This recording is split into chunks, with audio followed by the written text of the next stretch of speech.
우리 저를 바라보시면서 이렇게 한번 인사 나누셨으면 좋겠습니다. 순종하지 않으면 불행해집니다. 인사 나눌까요? 순종하지 않으면 불행해집니다. 혹시 지난주 인사말에 기억하십니까? 뭐 하지 않으면 불행해진다고요? 동행하지 않으면 불행해진다. 예, 오늘 비슷한 맥락의 인사를 한번 나눠 보았습니다. 순종하지 않으면 불행해집니다. 사실 순종하지 않으면 불행해집니다라는 이 말은요, 인류 역사 가운데 불행의 시작을 알리게 된 사건과 일맥상통하는 것입니다. 하나님께서는 태초에 인간을 위해서 에덴 동산을 창설하셨고요. 그리고 동산의 그 모든 것들을 인간으로 하여금 관리하게 하시고 또 그 모든 것들을 온전히 누리게 하셨습니다. 그러나 한 가지 금하신 것이 있었죠. 무엇을 금했습니까? 바로 선악을 알게 하는 그 나무의 열매만큼은 먹지 말라는 그것이 한 가지 금하신 것이었습니다. 하나님께서 인간에게 명령하신 것은 너무나 단순한 것이었죠. 에덴 동산을 하나님의 뜻대로 그렇게 관리하고 마음껏 모든 것들을 누리되 선악을 알게 하는 그 나무의 열매만은 먹지 말라는 것입니다. 그것이 하나님의 명령이었던 것이죠. 그러나 인간은 어떻게 했습니까? 단 한 가지의 그 금지 명령에도 불구하고 불순종하고 말았던 것이죠. 그 결과는 어땠죠? 참담했습니다. 하나님과 얼굴을 맞대어 교제하며 영생을 누리던 그 인간은요, 불순종으로 인하여서 하나님과 얼굴을 등지게 되었죠. 그래서 하나님과의 교제가 완전히 단절되어 버리게 되었습니다. 그 이후로 인간은 어떠한 길을 걷게 되었습니까? 불행의 길을 걷게 되었던 것입니다. 여러분, 성경에서 증가하는 행복의 기준이 무엇일까요? 바로 하나님과 얼굴을 맞대어서 교제하며 동행하는 것이 성경에서 증가하는 행복의 기준입니다. 여러분, 그리고 그 행복의 출발점은 무엇이냐면 바로 하나님의 말씀에 순종하는 것. 그것이 바로 행복의 출발점이라는 것입니다. 여러분, 인간이 스스로 정해놓은 행복의 기준이 있는데 그 행복의 기준이 무엇이냐면 인간은 자신의 그 삶 가운데서 무언가 부족함이 없으면은 행복함을 느낀다라고 그렇게 말합니다. 여러분, 그러나 사실 그 행복은요, 상황과 형편에 따라서 변질되어져 버리는 오염된 행복이라고 할 수 있습니다. 예를 들면은 보통 우리는 돈과 지혜와 권력 등에 있어서 부족함이 없으면은 행복하다라고 그렇게 말합니다. 그러나 그 돈과 지혜와 권력이 하루아침에 사라져버리면 어떻게 됩니까? 그 행복 역시도 사라져버리고 마는 것이죠. 여러분, 상황과 형편에 따라 이 행복의 유무가 결정되는 것이라면 그것이 과연 진정한 행복이라 할 수 있을까요? 그것이 과연 참된 행복이라고 이야기할 수 있을까요? 여러분, 이 세상에서 정의되는 그 행복은요, 우리의 상황과 형편에 따라 변질되기도 하고 사라지기도 합니다. 그렇지만 성경에서 증가하는 행복은요, 전혀 그렇지 않습니다. 성경에서 증가하는 행복은요, 우리의 상황과 형편이 변한다 할지라도 절대 그 행복은요, 변질되거나 사라지지 않습니다.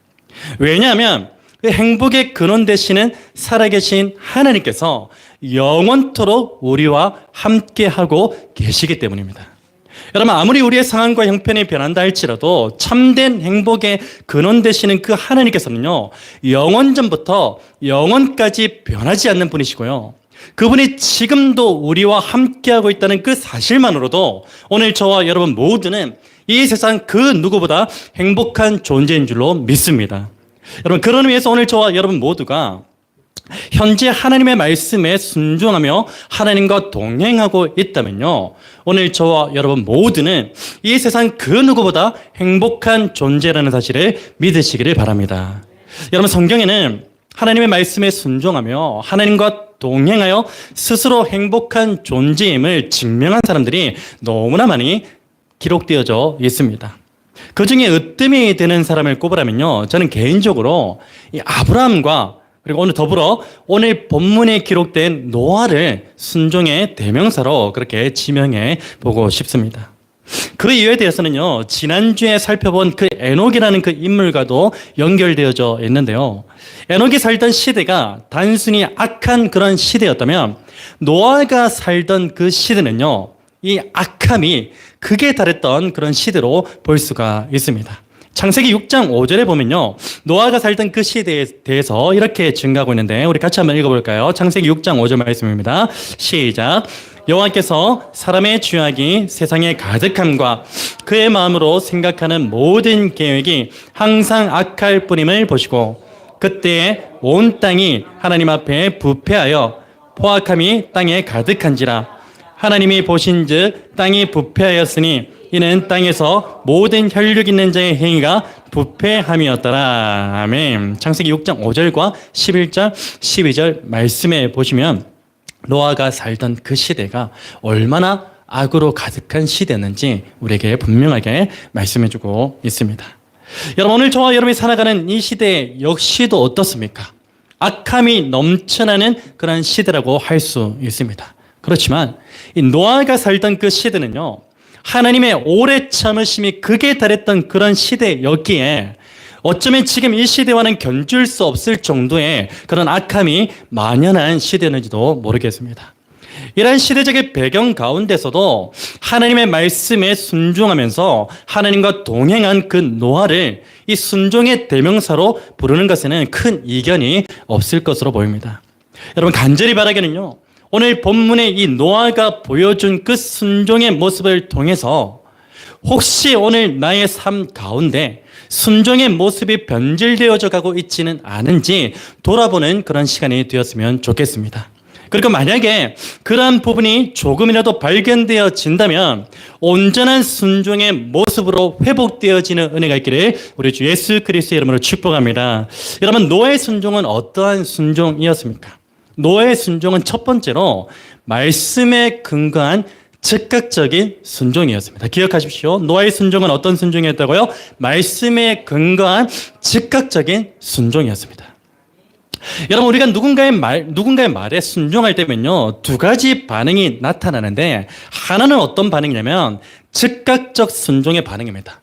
그리고 다른 하나의 반응은 어떤 반응이냐면 보류적 순종의 반응입니다.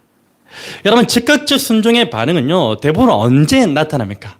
바로 명령의 주체에 대해서 절대적으로 신뢰하고 있을 때 즉각적 순종의 반응이 나타나게 되어 있습니다. 반대로 보류적 순종의 반응은 언제 나타납니까? 명령의 주체에 대해서 신뢰하지 못할 때 그런 순종의 반응이 나타나는 것입니다. 여러분, 비록 인간 관계에 있어서의 이 절대적 신뢰는요, 믿을 수가 없어요. 인간관계에 있어서의 절대적 신뢰는요, 가스라이팅이라는 그 그릇된 순종의 결과물이 도출되기 때문에 그것은 믿을 수가 없어요. 그러나 이 하나님과의 관계에 있어서 절대적 신뢰는요, 어떤 열매를 맺게 됩니까? 온전한 순종의 열매를 맺게 하는 것입니다. 여러분, 노아가 하나님의 말씀에 즉각적 순종의 반응을 나타낼 수 있었던 이유는 무엇입니까? 평소 이 노아가 하나님의 말씀을 절대적으로 신뢰했기 때문인 줄로 믿습니다. 여러분, 지난주일 말씀을 잠시 한번 복기해 보자면요, 노아의 선조인 에녹은요, 무드셀라를 낳았습니다. 그 이름에는 어떤 의미가 담겨져 있다고 했습니까? 그가 죽으면 그것을 보낸다라는 그런 의미가 담겨져 있었죠. 곧 무드셀라가 죽으면 하나님의 심판이 임한다라는 그러한 의미가 담겨져 있었습니다. 여러분, 그리고 연대기적으로는 이 무드셀라가 죽은 그 해에 하나님의 심판인 노아 홍수가 시작되었다는 것을 알 수 있었습니다. 여러분, 노아는요, 자신의 선조인 무드셀라의 그 이름에 담겨져 있는 그 하나님의 심판의 메시지를 어떻게 했습니까? 절대적으로 신뢰한 사람입니다. 그리고 그 말씀을요, 노아는 단 한 번도 잊지 않고 살아왔던 것입니다. 그리고 때가 되었을 때 하나님의 구체적인 그 심판의 메시지가 이 노아에게 전달되었을 때 노아는 어떻게 합니까? 그 말씀에 즉각적인 순종의 반응을 보일 수가 있었던 것입니다. 항상 하나님의 그 심판의 메시지가 자신의 마음 가운데 담겨져 있었고 그 말씀을 철저하게 신뢰하고 믿고 있었기 때문에 구체적인 그 심판의 메시지가 노아에게 왔을 때 노아는 즉각적으로 순종의 반응을 나타낼 수 있었다는 것입니다. 이러한 배경 창세기 6장 13절에서 22절 말씀이 그대로 기록되어져 있는데요. 우리 이 말씀을 같이 한번 읽어보기를 원합니다. 창세기 6장 13절에서 22절 말씀 같이 읽겠습니다. 시작.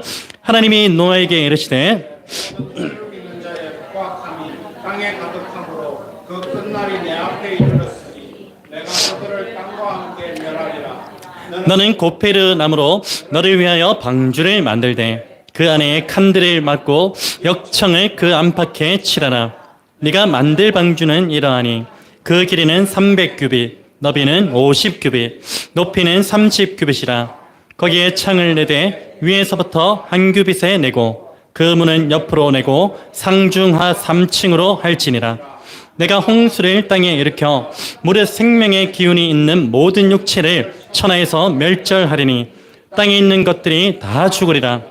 그러나 너와는 내가 내 언약을 세우리니 너는 내 아들들과 내 아내와 내 며느리들과 함께 그 방주로 들어가고 혈육 있는 모든 생물을 너는 각기 암수 한 쌍씩 방주로 이끌어들여 너와 함께 생명을 보존하게 하되 새가 그 종류대로 가축이 그 종류대로 땅에 기는 모든 것이 그 종류대로 각기 둘씩 내게로 나아오리니 그 생명을 보존하게 하라.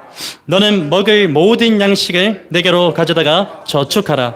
이것이 너와 그들의 먹을 것이 되리라. 노아가 그와 같이 하여 하나님이 자기에게 명하신 대로 다 준행하였더라. 아멘. 여러분, 노아는요, 하나님께로부터 앞으로 홍수 심판이 있을 것인데 그 심판을 대비해서 방주를 만들라는 그 말씀을 받았습니다. 그 말씀을 들었죠. 그리고 22절에 기록된 것처럼 그 말씀에 어떻게 했습니까? 즉각적인 순종의 반응을 나타내 보였습니다. 여러분, 노아가 이와 같이 하나님의 말씀에 즉각적인 순종의 반응을 보일 수 있었던 이유는 무엇이냐면요, 다름 아닌 자신의 선조로부터 전해 내려온 그 하나님의 심판의 메시지를 절대적으로 신뢰했기 때문에 알 수 있습니다. 여러분, 다시 말해 노아는요, 하나님의 심판의 메시지를 항상 자신의 마음 가운데 새기면서 언제든지 그 심판에 대한 준비 태세를 갖추며 살아왔던 것입니다. 여러분, 여기서 오늘 저와 여러분이 생각해 볼 것이 있다면요, 과연 오늘 우리는 하나님의 말씀 앞에서 즉각적으로 반응할 수 있을 정도로 하나님의 말씀을 신뢰하고 있느냐는 것입니다. 여러분, 사실 우리는요, 하나님의 말씀을 평소에 어떻게 합니까? 취사 선택하는 것에 익숙해져 있는 사람들이죠. 이 말씀은 순종할 만해, 아니야, 이 말씀은 순종할 수가 없어, 불가능해, 그렇게 따지면서 하나님의 말씀을 취사 선택하는 것에 우리 모두는 익숙해져 있는 그런 사람들인지도 모르겠습니다. 여러분, 그래서 때때로 우리는요, 어떤 말씀에는 즉각적인 순종의 반응을 보이면서도 어떤 말씀에 있어서는 보류적인 순종의 반응을 보이기도 하는 것입니다. 여러분, 오늘 저와 여러분이 이 성경에 기록된 모든 말씀을 한 글자도 빠짐없이 믿는다면 하나님의 말씀 앞에서 보류적인 순종의 태도가 아니라 즉각적인 순종의 모습으로 살아가시기를 주님의 이름으로 간절히 부탁을 드립니다. 여러분, 그리고 하루하루 오늘 저와 여러분에게 주어진 그 말씀 앞에서 즉각적인 순종을 할 수 있도록 자신을 날마다 훈련시키는 그러한 삶을 살아가시기를 주님의 이름으로 간절하게 부탁을 드립니다. 여러분, 무엇보다 오늘 저와 여러분의 모든 죄를 사하시기 위해서 십자가에서 죽으시고 무덤에서 부활하셔서 승천하신 예수 그리스도의 다시 오심에 대한 그 말씀 앞에서 즉각적인 순종의 모습으로 살아가시는 은혜가 있기를 우리 주 예수 그리스도로 축원합니다. 여러분, 오늘 저와 여러분 모두는요, 이 노아의 때와 마찬가지로 예수 그리스도께서 다시 오실 그때에 일어날 심판의 메시지를 하나님의 말씀을 통하여 명확하게 들은 사람들입니다. 그래서 오늘 우리 역시도 이 노아가 하나님의 구체적인 심판의 메시지를 들은 이후에 즉각적인 순종의 반응을 나타내 보인 것처럼 오늘 우리 역시도 그와 동일한 반응을 가지고 살아가야 한다는 것입니다. 여러분, 하나님께로부터 심판의 메시지를 드린 노아의 즉각적인 순종의 반응은 무엇이었습니까? 바로 하나님의 심판으로부터 구원받을 방주를 만드는 것이었습니다. 마찬가지로 오늘 이 시대의 가운데서 예수 그리스도의 재림시에 일어날 그 심판의 메시지를 들은 우리 역시도 현재 나에게 주어진 다른 그 어떤 일보다 하나님의 심판으로부터 유일하게 구원받을 수 있는 그 방주를 만드는 일에 더욱더 앞장서야 함을 잊지 마시기를 바랍니다. 여러분, 그런 의미에서 오늘 저와 여러분은요, 주님 다시 오시는 그날까지 스스로에게 끊임없이 이러한 질문을 던지면서 우리의 삶을 점검해야 합니다. 어떤 질문입니까? 과연 나의 구원을 위한 방주는 잘 만들어지고 있는가? 지금 이 시간에도 나의 구원을 위한 방주는 잘 만들어지고 있는가? 그 질문을 날마다 던지며 우리의 삶을 점검해야 됩니다.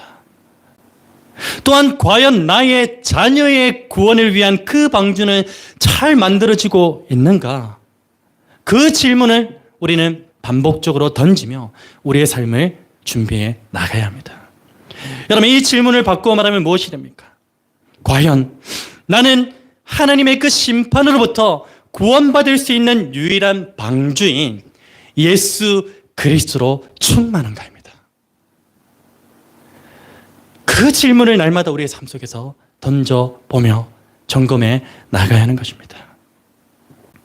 여러분, 혹시 저와 여러분 가운데 성경에서 증거하는 것처럼 마지막 때가 임박했음에도 불구하고 여전히 나는 이제야 밭을 샀기 때문에, 나는 이제야 소 5겨리를 샀기 때문에, 나는 이제야 장가 들었기 때문이라는 그 각종 이유를 대면서 구원의 방주를 짓는 것보다 현재 자신의 먹고 마시는 그 일을 더 우선시 여기면서 살아가는 분들이 있으십니까?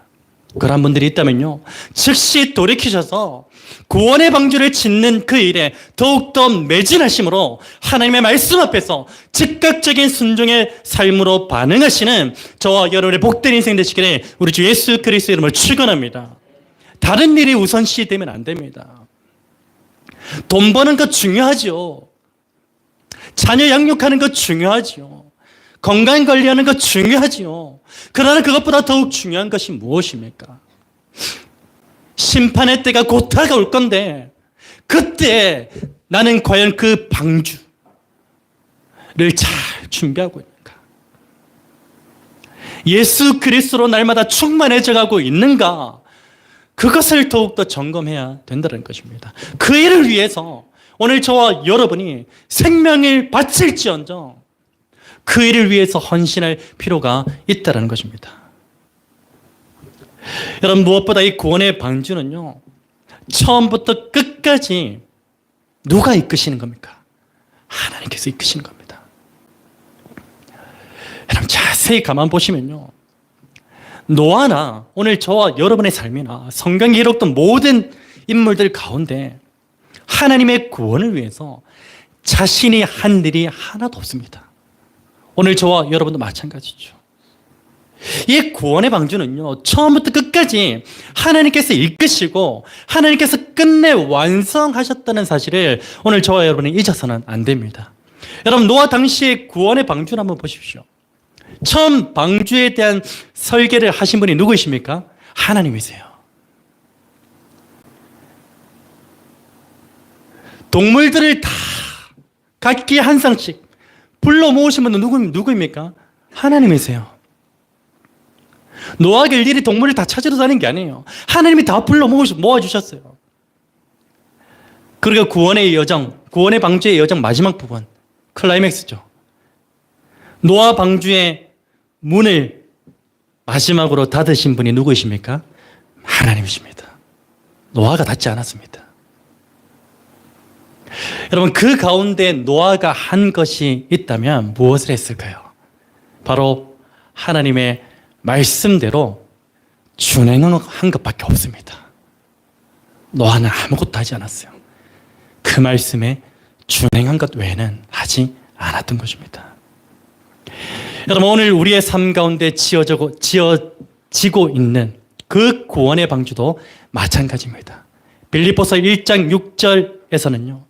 너희 안에서 착한 일을 시작하시니까 그리스도 예수의 날까지 이루실 줄을 우리는 확신하노라. 아멘. 그렇게 말씀하시면서 구원의 시작부터 완성은 오직 하나님께서 행하시는 일임을 분명하게 증가하고 있습니다.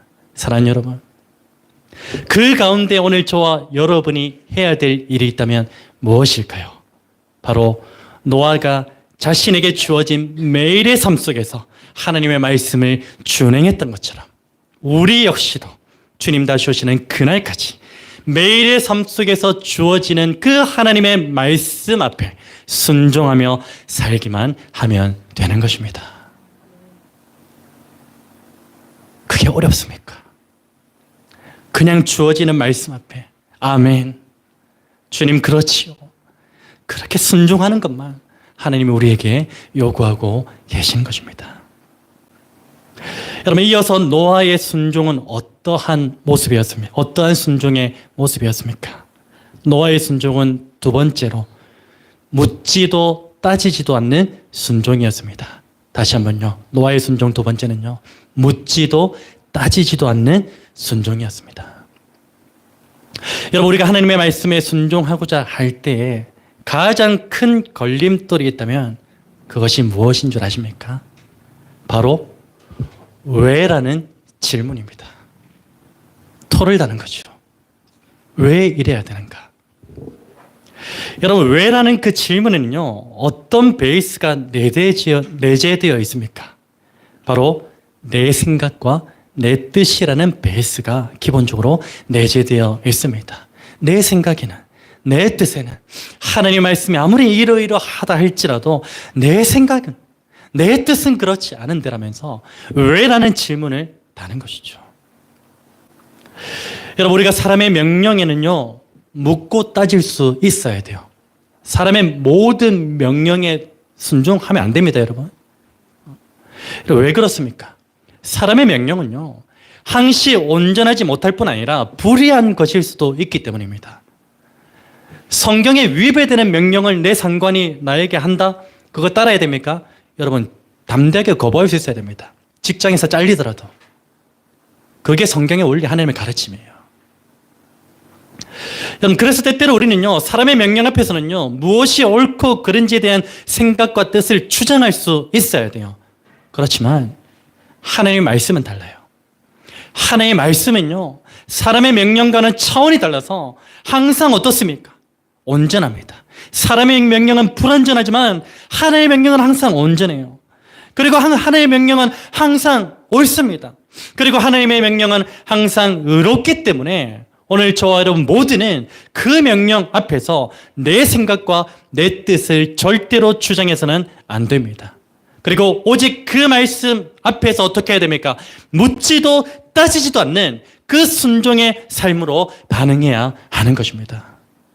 여러분, 노아가 하나님께로부터 방주를 만들라는 그 말씀을 들었을 때 즉각적으로 순종할 수 있었던 그 이유가 무엇입니까? 바로 자신의 뜻과 생각 따위는 중요하게 여기지 않고 오직 하나님의 말씀은 항상 옳습니다. 하나님의 말씀은 항상 의롭습니다. 하나님의 말씀은 항상 완전합니다라는 그 믿음이 그의 삶 가운데 가득 채워져 있었기 때문인 줄로 믿습니다. 여러분, 간절히 바라기는요, 오늘 저와 여러분 가운데 이러한 믿음이 곧 하나님의 말씀은 항상 옳습니다. 항상 의롭습니다. 항상 완전합니다라는 그 믿음이 오늘 저와 여러분 가운데 충만하게 임하기를 주 예수 그리스도의 이름으로 축원합니다. 그리고 그 믿음이 오늘 저와 여러분의 삶 가운데 능력으로 작동되는 은혜가 있기를 우리 주 예수 그리스도의 이름으로 축원합니다. 여러분, 마지막으로 노아의 순종은 어떠한 순종이었습니까? 노아의 순종은 마지막 세 번째로 나비 효과를 불러일으키는 순종이었습니다. 어떤 순종이요? 나비 효과를 불러일으키는 순종이었습니다. 여러분, 나비 효과라는 것은요, 학술적으로는 초기 조건의 사소한 변화가 전체에 막대한 영향을 미칠 수도 있다는 그런 이론이에요. 쉽게 말해서 이 나비 효과라는 것은요, 나비의 사소한 그 날갯짓이 초대형 태풍인 토네이도라는 그런 결과값의 변화를 일으킬 수도 있다는 그러한 이론입니다. 여러분, 노아의 순종이 바로 이러한 순종이었습니다. 여러분, 모든 인류 가운데 단 한 사람으로부터 시작된 그 작은 순종이요, 8명의 구원으로 이어졌습니다. 노아의 가족과 노아. 이후에는 어떻게 이어집니까? 예수 그리스도를 통하여 모든 인류에게까지 그 구원의 영향력이 미치게 되었던 것이죠. 오늘도 그 구원의 영향력은 이 자리 가운데도 영향력을 미치고 있고요, 임하고 있습니다. 노아의 그 작은 순종의 날개짓이 놀라운 구원의 태풍이라는 그 결과값을 초래하게 된 것이죠. 여러분, 노아 이외에 모세의 순종은 어떻습니까? 바로 왕의 그 낯을 피해서 미디안 광야에서 80세의 삶을 살아가던 그 모세에게 하나님께서 찾아오십니다. 하나님께서 찾아오셔서 모세에게 하신 말씀이 무엇입니까? 하나님의 백성인 이스라엘을 애굽 왕 바로의 손에서 구원해 내라는 것이었습니다. 여러분, 그때 모세는요, 자신의 연약함을 고백하면서 처음에는 하나님의 말씀을 회피하고 싶었죠. 그렇지만 결국은 어떻게 됐죠? 모세는 그 하나님의 말씀에 순종했습니다. 그리고 그 모세의 작은 순종으로 인해서 어떤 결과값이 산출되었죠? 이스라엘 백성이 애굽의 종살이 가운데서 구원받고 자유케 되는 놀라운 은혜를 입게 된 것입니다. 모세의 작은 순종이었는데, 여러분, 요셉의 순종은 어떠합니까? 야곱의 12아들 가운데 가장 많은 사랑을 받으며 자란 아들이 누구죠? 요셉입니다. 아버지의 사랑을 독차지하듯이 그렇게 받은 요셉은 항상 형들에게 미움의 대상이었어요.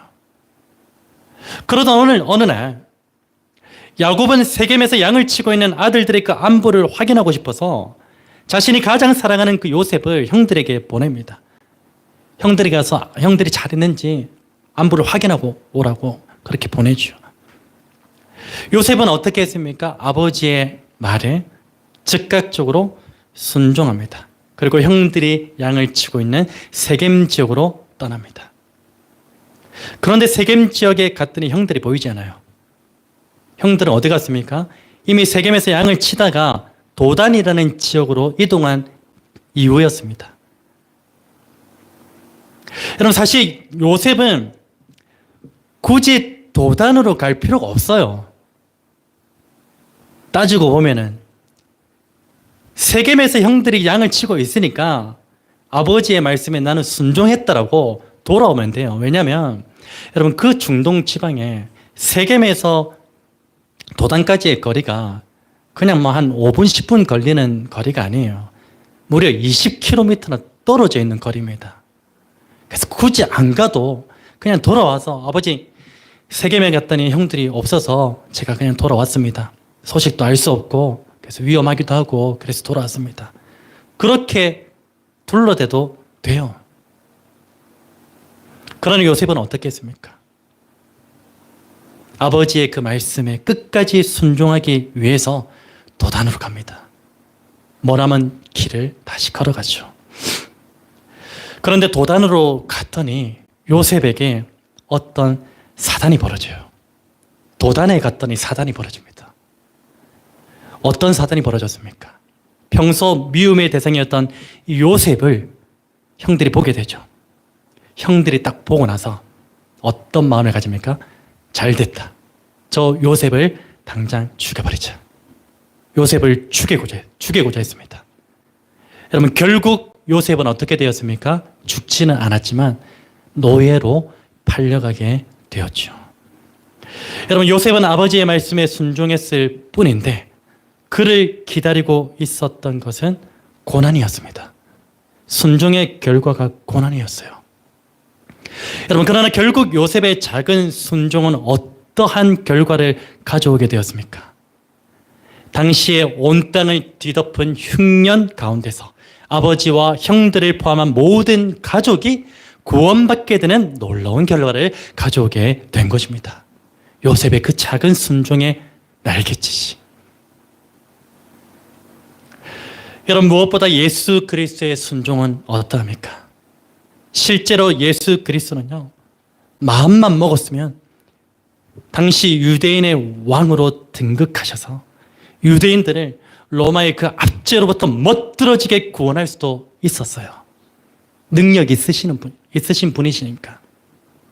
여러분, 그러나 예수 그리스도께서는요, 그것이 하나님의 뜻이 아니라는 사실을 너무나 잘 알고 있었기 때문에 그렇게 하지 않으셨습니다. 여러분, 예수 그리스도께서는요, 당신이 십자가에서 죽어야만 모든 인류에게 구원의 문이 열린다는 그 사실을 너무나 잘 알고 있었고요. 십자가를 지는 것이 하나님의 뜻이라는 사실 역시도 잘 알고 있었기 때문에 십자가를 지심으로 하나님께 순종하셨던 것입니다. 여러분, 예수 그리스도의 작은 순종은 어떠한 결과를 가져오게 되었습니까? 로마서 5장 19절은 우리에게 이렇게 말씀합니다. 같이 한번 읽겠습니다. 시작.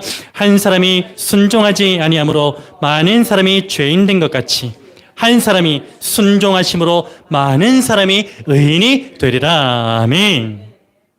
여러분, 첫사람 아담의 불순종으로 인해서 온 인류는 죄의 영향력 아래에서 죽을 수밖에 없는 존재로 변질되었지만 마지막 아담이신 예수 그리스도의 그 순종하심으로 인하여 온 인류는 생명의 영향력 가운데서 영생을 누리는 존재로 다시 회복되어졌습니다.